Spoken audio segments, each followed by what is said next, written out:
बिस्मिल्लाहिर्रहमानिर्रहीम अस्सलाम वालेकुम जनाब। स्टोरी मैंने एक ही शेयर करनी है और स्टोरी यही है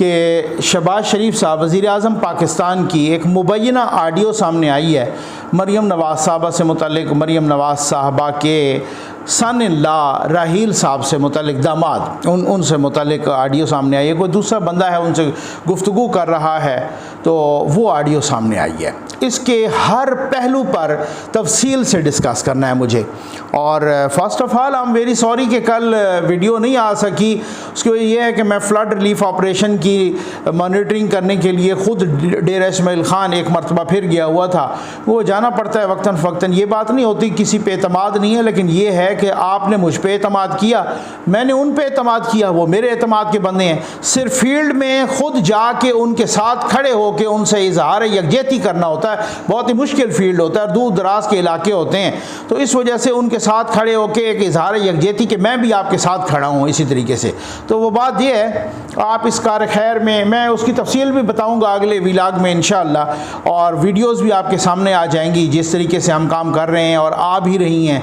और वो जो शॉर्ट वीडियोज़ आया करें तो आप देखा करें तनकीदी निगाह से और अपना फ़ीडबैक भी दिया करें। और ये नंबर डिस्प्ले हो रहा है व्हाट्सएप नंबर, इस पर आपने रब्ता करना है। हम आपको तरीक़ाकार बताएंगे आप इस कार खैर में किस तरह से शामिल हो सकते हैं। आ जाए जनाब ऑडियो, इसके हर पहलू पे डिस्कस करना है।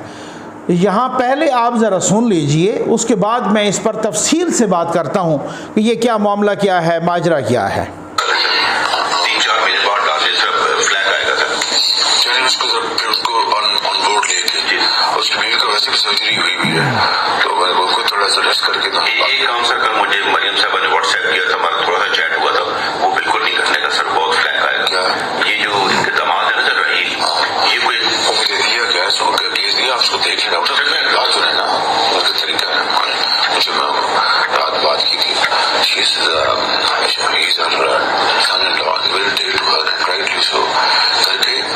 लॉजिकली आप बैठ के उनको मिल के या ये मिलने के लिए ये इश्यूज हैं। ये तो दो काम होने का सर, एक उनको ग्रेड स्टेशन आधा आ गया हुआ इंडिया से प्लांट, वही है ना, ऐसा ही है सर, तो बाकी आधा रह गया हुआ है सर। इशू ये है कि वो पहले जाएगा ECC में, फिर आएगा कैबिनेट में। अब प्राइम मिनिस्टर की अजीज फॉर्मर प्राइम मिनिस्टर की डायरेक्ट इंडिया से मशीनरी आना ऑप्टिक्स के लिए थोड़ा सर, ऑप्टिक्स नहीं है, बिल्कुल गले पड़ जाएगी बात, बिल्कुल मैं मानता हूँ। तो उसको आप पहले बता दें, फिर मैं उससे खुद बात कर लूँगा बड़े अच्छे तरीके से, ठीक है। वो दूसरा जो काम है ना सर उनका मैस्को वाला, जो गेट स्टेशन की उन्होंने इत्तेहाद पार्क बनाया रही खान, वो हम करा रहे हैं। दो काम था, पहला तो मैंने कहा मैं अभी लग जाता हूँ। इत्तेहाद पार्क क्या है? कोई कहा हाउसिंग सोसाइटी बना रहे होंगे, तो हाउसिंग सोसाइटी में अपना गेट स्टेशन बनाना पड़ेगा, नेशनल बैंक हो जाए बस, वो तो हो जाएगा, वो तो रोज लोग कराते हैं, कोई इशू नहीं। लेकिन ये जो है ना सर इंडिया से मिशन निकालने में बड़ा फ्लैग आएगा, ठीक है। और फिर मैं रात को सर चुपके से आ जाती, ECC में ले जाना, वहाँ डिस्कस होना इस नाम से, फिर कैबिनेट पर डिस्कस होना, उसको आप बात करें, फिर मैं जब लंदन से अब नाटक से आऊँगा मैं खुद बुला के समझा दूँगा। मेरी राय तो ये सर कि मुनासिब वक्त पे हम डार साहब की ड्यूटी जो है वो कर लेते हैं। वो बड़े मियाँ साहब से गाड़ी भी उन्होंने रिव्यू करा ली थी, वो फिर नहीं गई सर, ठीक है, फिर इसका कर लें, इसका कर लें। ये ऑडियो आपने सुन ली। ऑडियो में कोई शख्स कह रहा है शहबाज शरीफ साहब से कि मरियम नवाज़ साहबा ने मुझे मेरे साथ चैट की थी, कुछ मुझे बताया था व्हाट्सएप पे, और उन्होंने कहा था अपने सन ला के लिए, दामाद के लिए, राहील उनका नाम है, और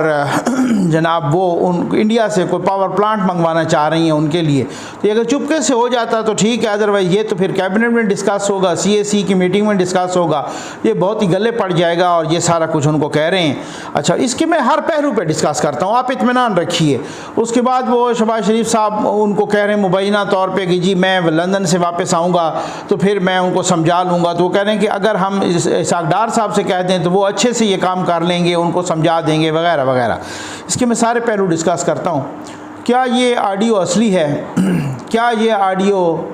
जाली है, ये इसके मुख्तलिफ पहलू हैं ना। इस ऑडियो के आने की टाइमिंग क्या है, इस ऑडियो के आने के मकासद क्या हैं, इन सारे सवालात के जवाब देंगे ना।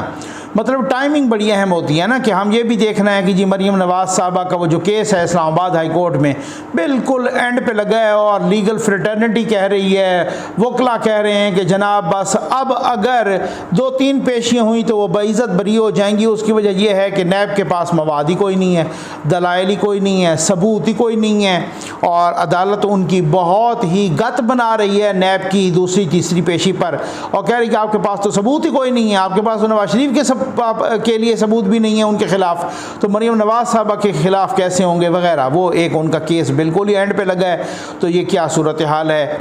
अगर ये ऑडियो जाली है, कुछ लोग ये कह रहे हैं कि ये शहबाज शरीफ साहब की तो आवाज़ भी नहीं है, और हो सकता है ऐसे ही हो, और बाज़ जगहों पे लग भी रहा है कि ये उनकी आवाज़ नहीं है। अगर ये ऐसा ही है कि ये जाली है, ये किसी ने बनाई है, तो फिर एक ही मकसद है, उसमें भी मकसद एक ही है, मरीम नवाज़ साहबा को बदनाम करना।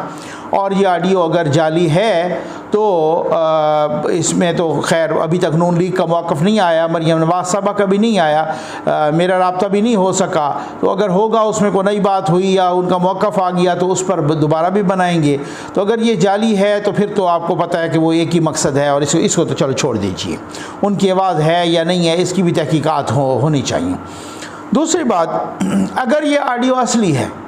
तो फिर किसी भी आगे जाने से पहले या कुछ भी डिस्कस करने से पहले, क्योंकि मैं इसके सारे के सारे पहलू डिस्कस करूंगा, अगर ये ऑडियो असली है, एक तो बात ये है कि अगर ये असली है तो फिर ये अभी की है, क्योंकि उसमें कहा जा रहा है कि मैं लंदन से वापस आऊँगा तो मैं समझाऊँगा, तो इसका मतलब तो ये है कि लंदन तो वो अभी गए हैं। अगर ये अभी वाले ट्रिप की बात हो रही है और ये सारा कुछ हाँ ज़ाहिर है अभी की होगा, तो वो फिर जो है ना, अगर ये तो फिर ये लेटेस्ट है,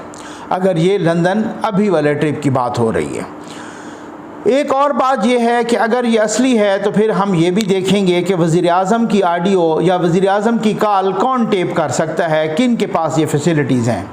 वज़ीर-ए-आज़म की कॉल या तो ISI टेप कर सकती है या IB टेप कर सकती है, हो सकता है कोई और एजेंसी हो, मसलन MI या FIA या इस तरह की हो, लेकिन आम तौर पे यही होता है कि या IB टेप कर सकती है या ISI टेप कर सकती है। तो इसकी भी पूरी तहकीकात होनी चाहिए कि ये अगर ये असली है ऑडियो तो वज़ीर-ए-आज़म की कॉल टेप किसने की है। बात तो ये है ना, तहकीकात होनी छोनी कोई नहीं है इसकी, ऐसे मामलात की तहकीकात क्या करेंगे, ये जमहूरियत का इन्ना पढ़ना है इस पर। लेकिन खैर अगर वो है भी सही तो ये वज़ीर-ए-आज़म की कॉल किसने टेप की है ऐसे इस स्टेज पर, ठीक।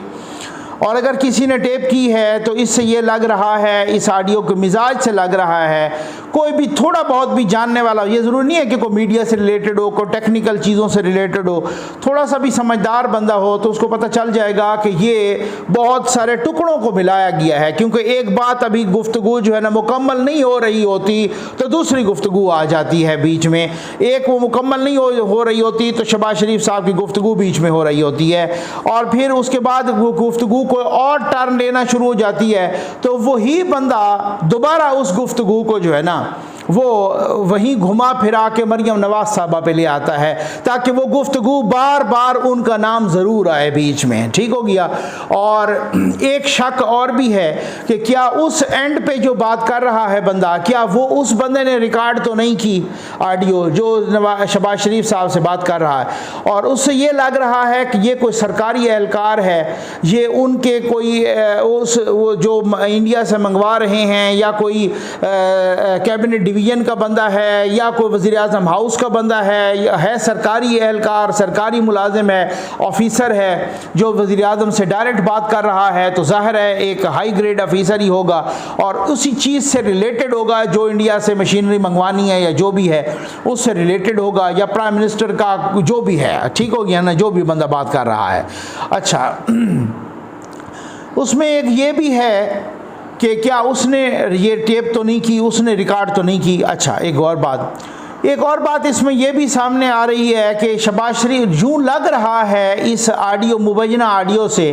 कि शहबाज शरीफ साहब तो बिल्कुल बेखबर हैं, ठीक हो गया ना, उनको पता ही कोई नहीं है कि ये मामला है क्या। उनको बताया जा रहा है कि ये मामला है और वो आगे से कह रहे हैं कि अच्छा मैं लंदन से वापस आऊँगा, समझा दूँगा, आप उनको बता दें। तो फिर बाद में आया कि जी डार साहब को कह देते हैं कि वो उनको समझा दें। तो ये मामला है क्या, यानी कि शहबाज शरीफ साहब को तो बिल्कुल इस ऑडियो में मासूम डिक्लेयर किया गया है, यानी एक तरह से उनके तो नॉलेज में भी नहीं है और उन्होंने तो उल्टा ही कह दिया है कि जी बिल्कुल नहीं करना, बिल्कुल सही बात है, मैं खुद समझा दूंगा उनको, आपने ये नहीं करना। तो उन पर तो कोई किसी किस्म का सारा जो बोझ डालने की या इल्ज़ाम डालने की या एलिगेशन की या सारा मलबा डालने की कोशिश की गई है, वो सिर्फ और सिर्फ मरियम नवाज साहबा पे उन पे डालने की कोशिश की गई है कि जी इन्हीं पर जो है ना मलबा डालो ताकि वो सारा को इस तरह से पता चले हर किसी को कि मरियम नवाज अपने दामाद के लिए को मशीनरी यूं 2 नंबरी करके मंगवाना चाह रही हैं हुकूमत को इस्तेमाल करके।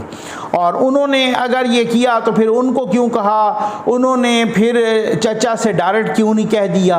वो आगे इंस्ट्रक्शंस दे देते कि उनको कि वो जो है ना मतलब या उनको समझा देते या कह देते, या अगर ये बहुत सारी बातें हैं ना, बहुत सारी चीज़ें हैं। ये टाइमिंग बड़ी अहम है कि ये इस तरीके से फिर बीच में डार साहब का भी जिक्र आना कि मेरा ख्याल है डार साहब को कह देते हैं कि इसमें तो मकसद कहने का ये है कि ये ऑडियो कहाँ से किसने, अगर उस बंदे ने ये कॉल टेप नहीं की तो फिर किसने की है और इस स्टेज पे हुई क्यों है। एक और बात वो ये है कि पुरानी बात होती ना कि ISI में वो साहब बैठे होते तो फिर तो हम कहते कि यार वो तो उन्होंने कराई होगी। और एक और बात कि अगर बिल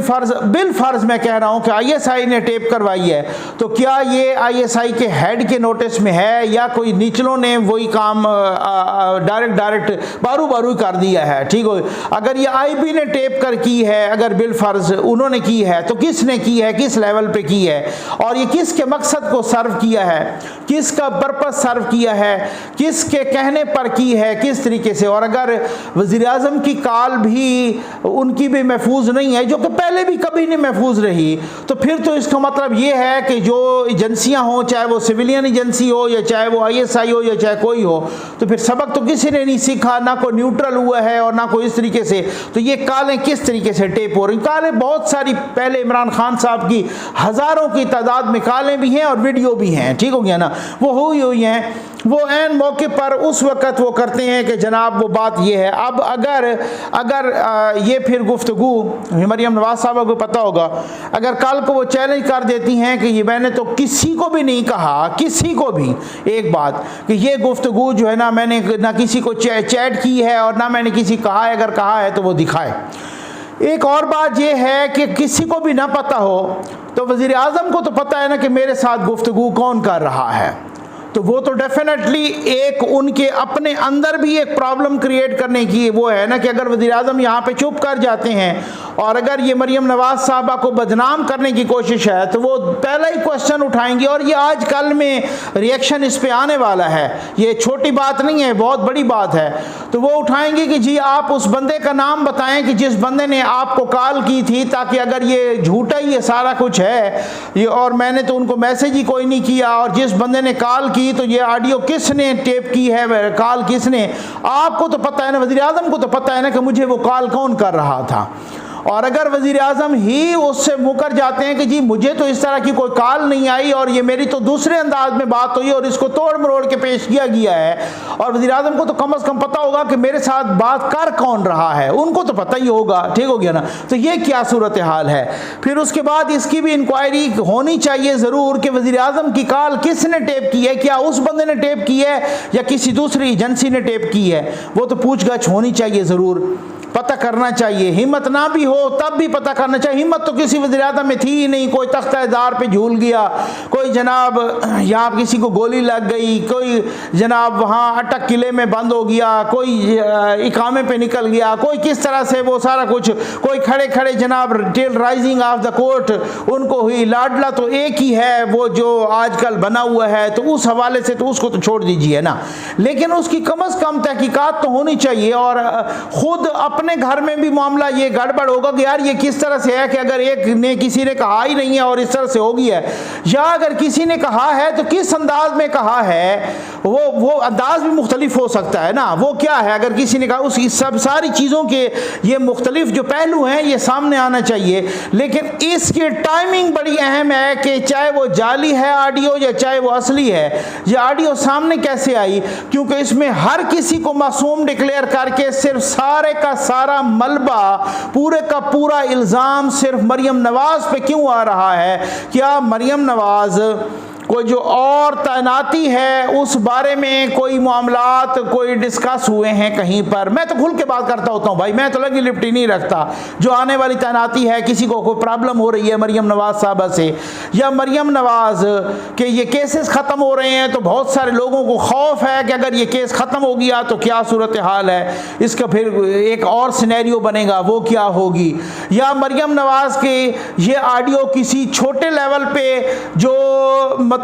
कौम यूथ से हमदर्दी रखते हैं उन्होंने कर दी है, ऊपर ऊपर पता ही नहीं है। अगर ऐसा हो और पता ना हो तो फिर, क्योंकि ये पुरानी तो नहीं है, ये जिसका हवाला दिया जा रहा है, तो फिर वो ऑडियो तो अभी की है कि मैं लंदन से वापस आऊँगा, और इतना जल्दी ये रिलीज़ कर देना, क्या किसी चीज़ पर से तवज्जो हटाने के लिए ऐसी ऑडियो आ गई, जाली या असली, ठीक है ना। तो ये वो सारे पहलू हैं जो कि तफ्तीश तलब हैं, जो कि तहकीक तलब हैं, जो इसके बारे में बताया जाना चाहिए कि असल में मामला क्या है। अभी इसके और भी बहुत सारे पहलू खोलेंगे और आपके सामने रखेंगे, और इंशाअल्लाह अब वीडियोस की यूँ समझ लें हमारी कोशिशों की भरमार कर दूंगे। जितनी पाइपलाइन में न्यूज़ रुकी हुई हैं वो सारी आप तक पहुँचनी चाहिए। आपका राइट है। उम्मीद है आपको वीडियो पसंद आई होगी। आपका बहुत बहुत शुक्रिया।